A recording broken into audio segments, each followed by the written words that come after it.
All right, today I'm going to show you how to turn on the Hobart 190. This is a MIG process machine. It can also handle flux core. So inside you see we have the spool and the wire feeder. Always make sure that your wire is coming out from the bottom just so it feeds directly into the wire feeder and through here. All right, make sure all your connections are snug.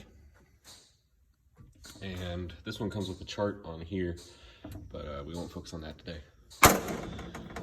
Once they're all snug in there, you want to make sure that it is wired up properly. And you want to make sure that your ground cable is connected to whatever you're going to weld or the table you're going to weld. But since everything is rusty, today I'm just going to do it on here, and we'll do a little test right there. Okay. Next up, you want to go ahead and hit that power switch and realize that you do not have the breaker on. Okay. Now, you want to hit that power switch and have it start up. So, this is a really good machine, just because of how simple and easy it is to use. The machines that you have at like actual welding shops, they're complicated in that you have to manually set everything. But this one is very much just press and go. Okay. Since we're going to be welding on a thin piece of metal like this, I think probably wire speed 30 and power 2 would be best. Excuse me.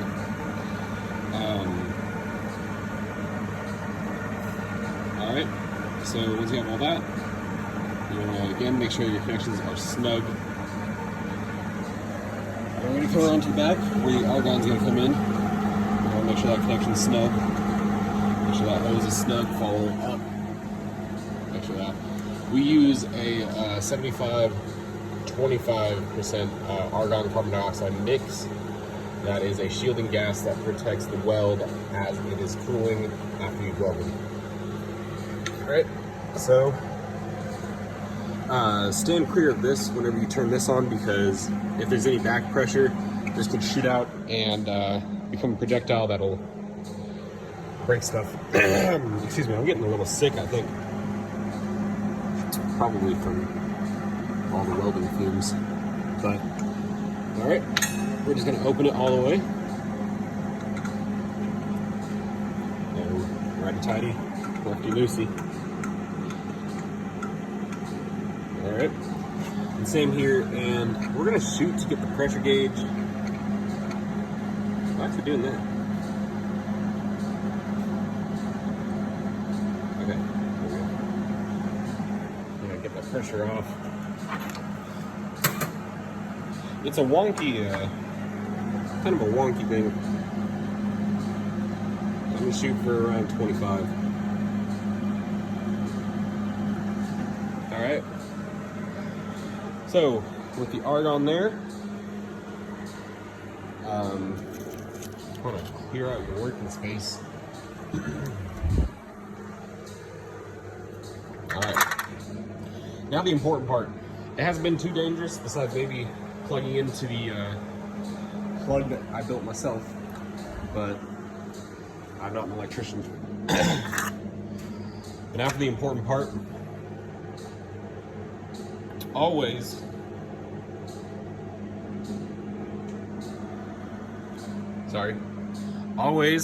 have your hood, always wear gloves, and you want to be safe.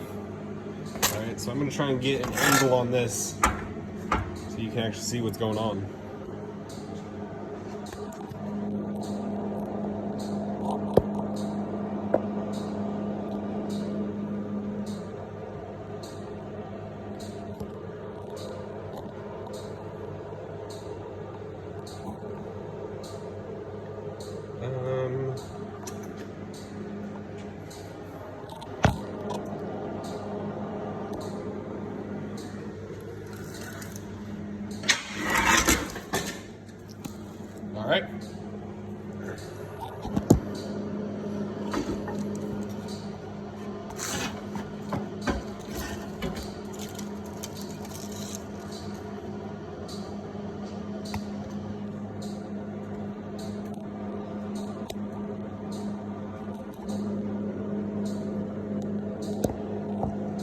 Well, I think I can just hold it.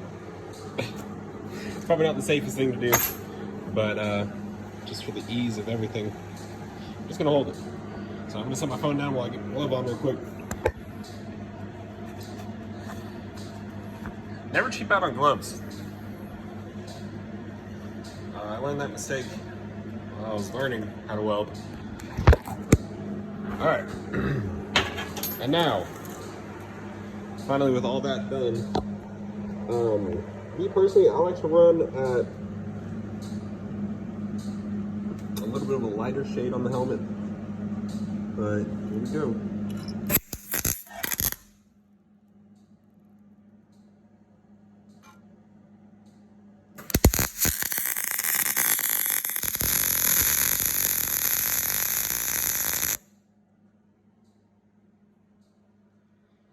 There's a little tiny weld. All right, that is how to turn on and operate a Handler 190